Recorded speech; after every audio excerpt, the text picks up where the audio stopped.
Hi everybody, welcome to BrickVault, this is Mike and welcome to the top 10 MOCs video. As every Sunday we are showing the top 10 favorite MOCs from last week that we found out on Flickr and other sources. And the list is not specifically 1 to 10, it's just a subjective opinion, so be sure to remember about that.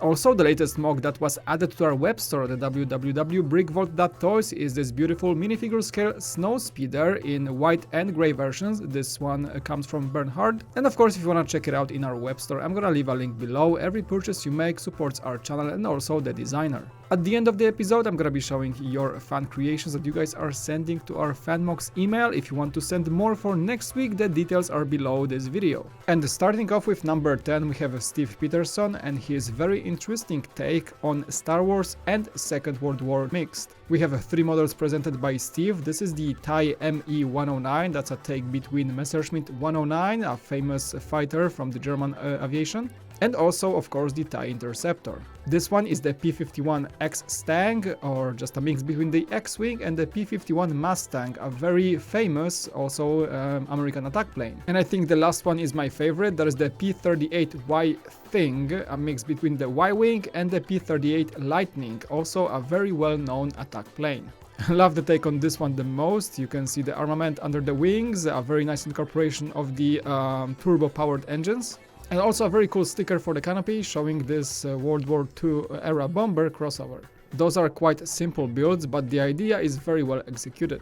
And speaking of airplanes, we have a red Space Cat on number 9 with his Sky Racer, a very cool concept for a plane. I think those things do exist in real life. I think I saw them somewhere, can't really recall where. But the model itself is pretty amazing. Love the color combo of orange, blue and black with the engine color. A completely studless build, if I may. The wings are made in this snot technique as well. The thing has retractable landing gear and all the bells and whistles you would expect from such build. I love the chrome finish on the engine pipes. You can easily fit a pilot inside and just top that off with some really cool photography and rendering with the nice background, and you got yourself a pretty simple and very outstanding MOC. With number 8, the focus is on Lego cars. This is Robson M, a quite talented builder in terms of cars, and his newest addition was the 1957 Chevy Bel Air. This is like slightly bigger than minifigure scale, I think, but it's a pretty decently sized build. A very classic American car with all the shapes and colors that you are supposed to see in such model, and of course the opening door, the trunk, and a very well created dashboard. I think I bumped into this designer before, but I haven't seen many of his designs. He's really into cars in different shapes and sizes, but most of them are like 6 stud long, I think a perfect scale to fit into Lego City. I especially like his Mack Anthem truck, a vehicle that Lego just made a Technic set of, but others are also pretty excellent. I'm gonna leave a link below for his gallery on Flickr.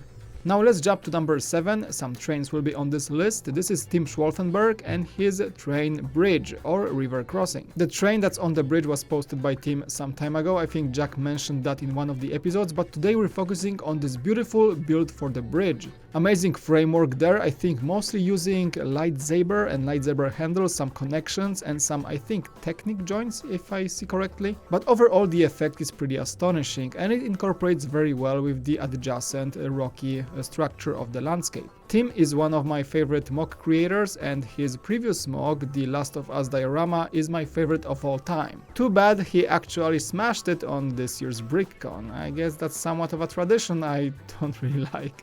Anyway, moving up to number 6, we have a builder named Leonardo Davidi. I'm not very familiar with his stuff, I think he's not posting that often, but once I browsed through his Flickr page there is some really cool stuff out there. His latest creation is just called I Built Something, and this seems to be a model for a very Gothic chapel. Let me just say that the building looks excellent, the landscaping itself is worth mentioning, but the walls and especially that rooftop with those tangled tiles, I'm not even sure how he did that technique, but the whole thing looks very good from all angles. Beautiful detailing for the door, the window and those walls, again I can get over it. Plus the pointy tower, you got yourself a very nice looking model. Some Easter eggs there is the Batman hiding behind the tower. I think there's a guy in a stormtrooper helmet next to it, some kind of a bandit. And overall this is a definitely cool MOC to feature this week by David Hansel, which is his real name. Alright, moving up to number 5, we have the comeback of Moko, our favorite mech builder, and she made it again. MF107 Alkaid O is the newest creation. Very much so, looks like something taken from anime show from Japan. And not only we have great photography again, but this mech is highly poseable with some really cool things you can do with it. You can see it can wield a massive rifle or both katanas at the same time in a very cool pose. And the color combo wins me over here with this sand blue, darker blue, red, whatnot. It really kicks off in this model. I think it's very hard to top Moko in her designs, and this one just sets the bar even higher than it is. And moving closer to the top, we have Marius Herman with his AV-22 Sparrowhawk from Halo Wars, a designer that I do really enjoy seeing builds from. He's making a lot of cool video game stuff, and this newest build from him is nothing short of amazing. A really cool ship overall, and the Lego model definitely gives it proper justice, with a very accurate angling, weaponry and color combination all together. I think it is a perfect piece to display on a stand, and that is the only thing that this mock is missing. He can now definitely pair it up with his beautiful Pelican from Halo 3.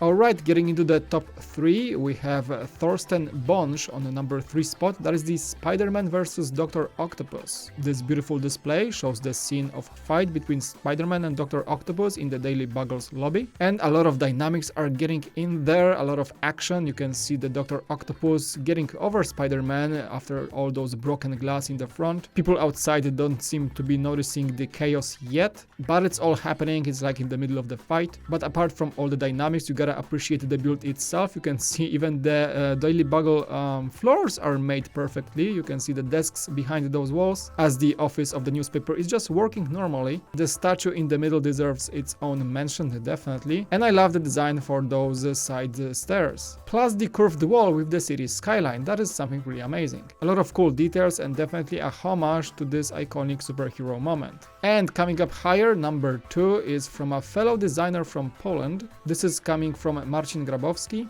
and a spaceship of sorts in my favorite blue color. Probably that's why it's number 2, I don't know, don't quote me on that. I really do love this build. This is the Paladin class space drone, and definitely this is what seems to be a remotely controlled spaceship, as the name suggests. Pretty amazing build for the engine in the back, with a lot of amazing gribbling, doing this contrast with gray and blue. Some custom stickers that actually work very well on this model. There is some yellow in there to break apart the colors, and I love the shape for the front. Kind of reminds me of the Reaper shape, a drone that is used by US military. It actually might have been an inspiration for this one. Really cool stuff and quite unusual because you don't often see remotely controlled spaceships, and I think it definitely deserves a spot in this week's list. And finishing the list with number 1, we have Ralf Langer, a quite astonishing designer if I may, because so far he only has like 2 or 3 mocks on his Flickr page. He was mentioned with the first one of his, the fantasy medieval house front, that took the internet by storm, and we were really happy to mention that. Now he's back with something